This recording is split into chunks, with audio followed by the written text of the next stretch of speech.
Hello, welcome back to the reading of the poem of the Man of God, written by Maria Valtorta, Volume 2.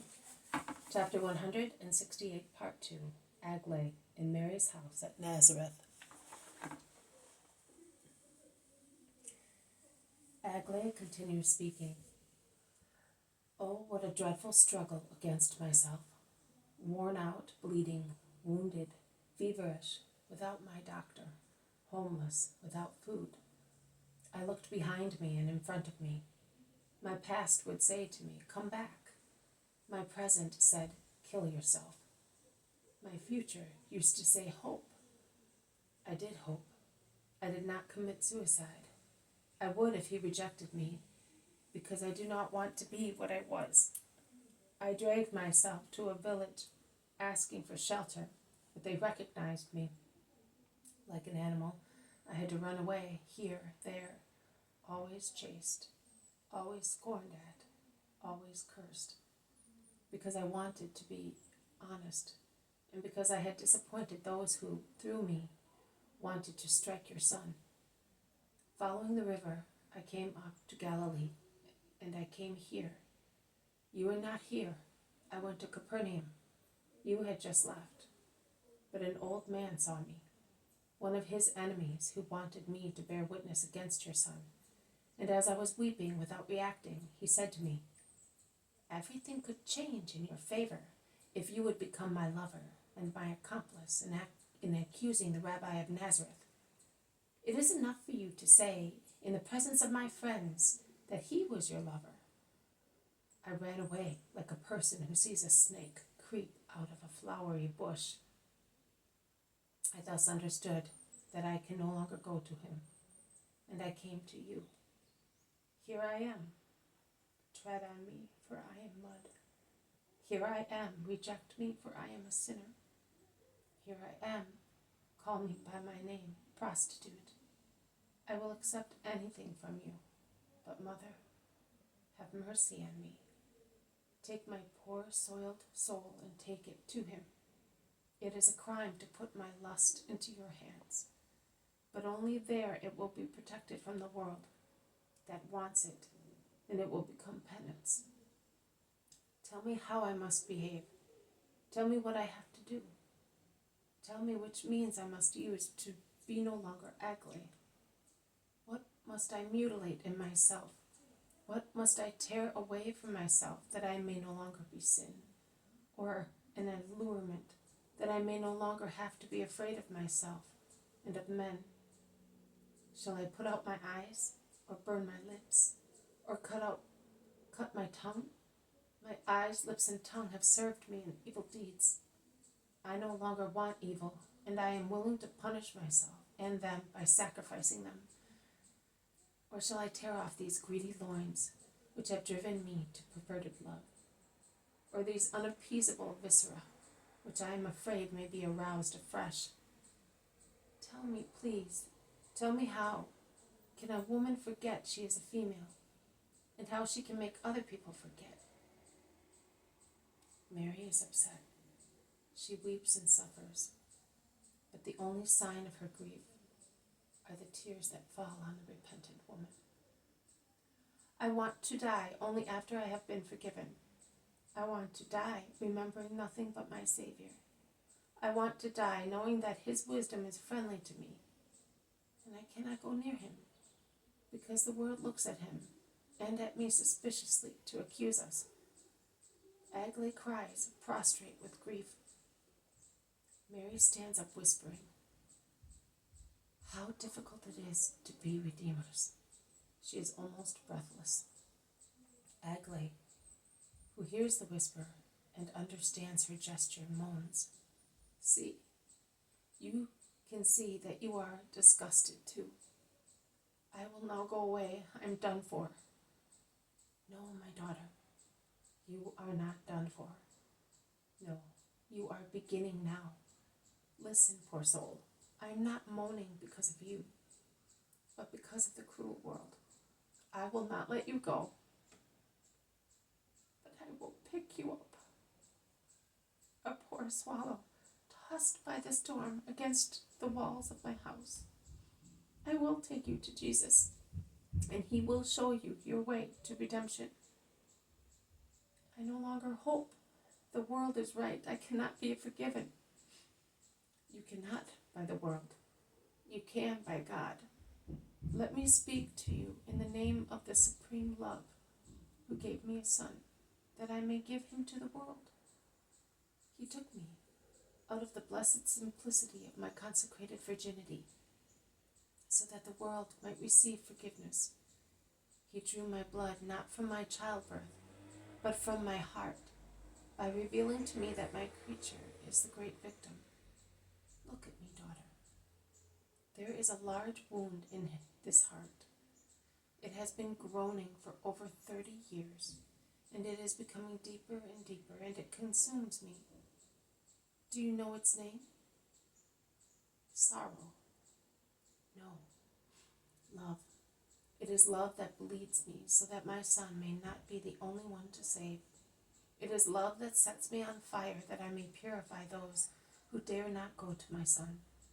It is love that causes me to weep, that I may wash sinners. You wanted my caresses. I am giving you my tears, that will already cleanse you and enable you to look at my Lord. Do not weep thus. You are not the only sinner who has come to the Lord and has left redeemed. Other women came. Many more will come. You are not sure that he can forgive you? But can you not see in everything that happened to you the mysterious will of divine goodness? Who brought you to Judea? Who took you to John's house? Who placed you at the window that morning? Who lit a light to illuminate his words for you? Who made you understand that charity, when joined to the prayers of those who have been helped, obtains help from God? Who gave you the strength to run away from Shammai's house and to persevere during the first days until his arrival? Who led you onto his way? Who enabled you to live as a repentant sinner, to cleanse your soul more and more?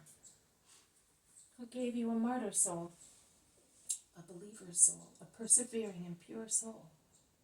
Do not shake your head. Do you think that only he is pure who has never known sensuality? Do you think that a soul can never again become virgin and beautiful? Oh, my daughter, between the purity which is entirely a grace of the Lord and your heroic ascent to climb back to the summit of your lost purity, you must believe that yours is the greater. You are building it against sensuality, against need and habit. For me, it is a natural endowment, like breathing. You have to break off your thoughts, your feelings, your flesh, in order not to remember, not to desire, not to yield. Can a little child, a few hours old, have carnal desires? And does he have any merit thereby? The same applies to me. I do not know what that tragic hunger is that made mankind a victim. I know but the most holy hunger for God. But you did not know it, and you learned it by yourself. But you subdued the other hunger, the tragic and horrible one, for the sake of God, your only love at present. Smile, daughter of divine mercy.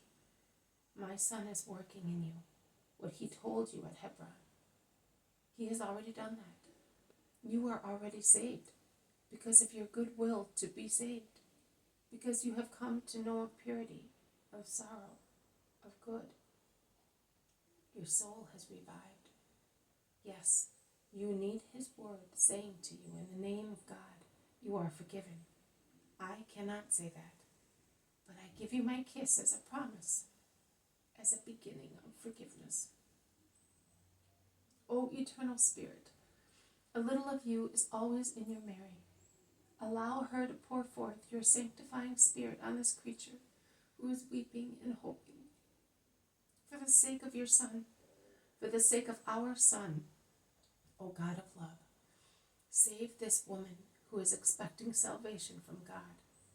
May the grace with which the angel said that God has filled me, may that grace by a miracle rest upon her and support her until Jesus, the blessed Savior, the supreme priest, absolves her in the name of the Father and of the Son and of the Spirit.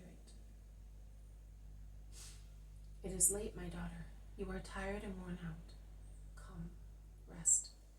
You will go away tomorrow. I will send you to an honest family, because too many people come here now, and I will give you a dress like mine, and you will look like a Jewess. And as I will see my son only in Judea, because Passover is near, and at the new moon of April we shall be in Bethany, I will speak to him of you. Come to the house of Simon the Zealot. You will find me there, and I will take you to him. Aglae is weeping now, but now she is at peace. She is sitting on the floor. Also Mary has sat down again, and Aglae rests her head on her knees and kisses her hand. She then moans, "They will recognize me." Oh, they will not. Do not be afraid. Your dress was too well known. But I will prepare you for your journey towards forgiveness, and you will be like a virgin going to her wedding. You will be different and unknown to the people unaware of the rite. Come, there is a little room near mine. Saints and pilgrims wishing to go to God have rested in it. It will shelter you too. Aglae is about to pick up her large mantle and her veil. Leave them. They are the clothes of poor lost Aglae. But she no longer exists, and not even her dress is to remain. It experienced too much hatred, and hatred hurts as much as sin. They go out into the dark kitchen garden, and then into Joseph's little room.